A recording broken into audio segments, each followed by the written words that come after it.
hurdle race.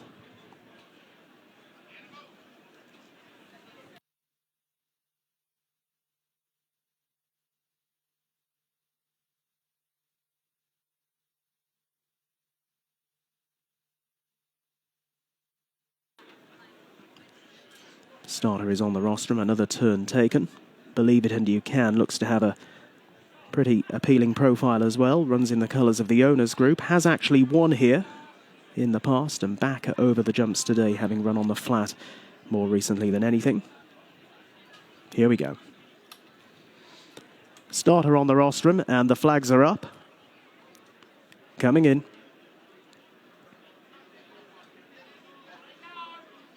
And they're off for the OLBG Conditional Jockeys Handicap hurdle racing over an extended 2 miles. And it is Bowmore who sets off in an early lead from Celtic Art, and Andershan who's away to the left-hand side as they skip across flight number 1. They're all safe, with Meatloaf, the horse with plenty of white about his face, also racing fairly handily. Runs in 4th, with up along the inside Believe It and You Can.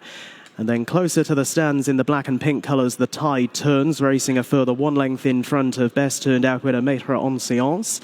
Another 2 lengths back to Douglas DC, who's in the red and yellow jacket, positioned down along the inside of Not Now Linda, as they swing left-handed out towards the far side of the track. And then looking towards the back end of the field, the favourite Inside Man, who's in the maroon and light blue stripes.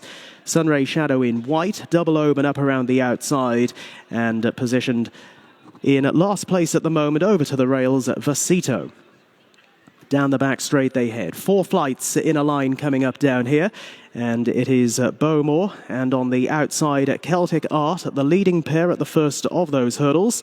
And they've all taken that safely enough. They've become a little more stretched out and not overly polished further down the pack. There was Inside Man, just a little bit flat-footed on landing as they now reach the second flight down the back. And Celtic Art in the yellow cap, perhaps touching down with a fractional lead at that time. And further down the pack, it looks as if Maître en Séance has unseated the rider. Maître en Séance has parted company with Megan Fox. Megan sitting up as they now head towards the next hurdle, the loose horse galloping on riderless with the remaining contenders, who are led over the next hurdle by Celtic Art and Bowmore.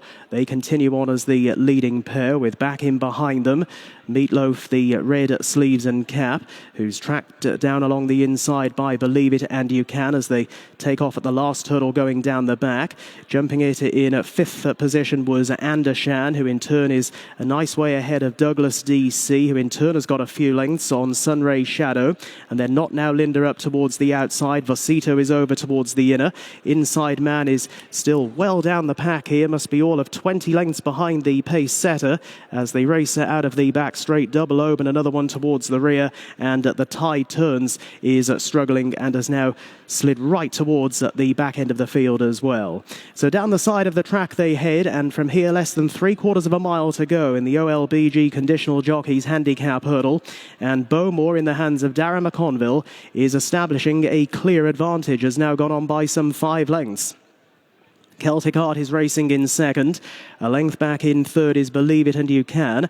Followed another 2.5 away by Meatloaf, and then Andershan up around the outside. Douglas DC follows those in company with Sunray Shadow as they're now less than half a mile from the judge at 3 more flights up the home straight to jump. This is the first of them, and the leader was in quite close that time. A mistake further back from Douglas DC, who now looks to be fading, and as they make the run down to 2 from home, it is Bowmore who has the advantage still by a couple of lengths over Believe It and You Can under Philip Armson in the lilac colours, now looking to step closer with Meatloaf in third. Celtic Art is in fourth as they took off at the second flight from home. Andershan down the outside. Further down the pack, Sunray Shadow and Inside Man, and then Vasito and Double Oban. They head down towards the final furlong and the last hurdle. It is Bowmore who has the advantage still of a couple of lengths. From in second, Believe It and You Can. Back in third, Meatloaf, and then Andershan Andershan down the outside, making the run inside the final furlong now. A look behind from Daire McConville on the leader Bowmore. He's given this one an enterprising ride, built up a healthy advantage at just past halfway, and is going to see them all off here. Ridden prominently, Bowmore will go on and land this OLBG Conditional Jockeys Handicap hurdle in good style, beating into second position Believe It and You Can, with the running on Andershan through for third, and in turn coming a long way ahead of Meatloaf, who was through for fourth.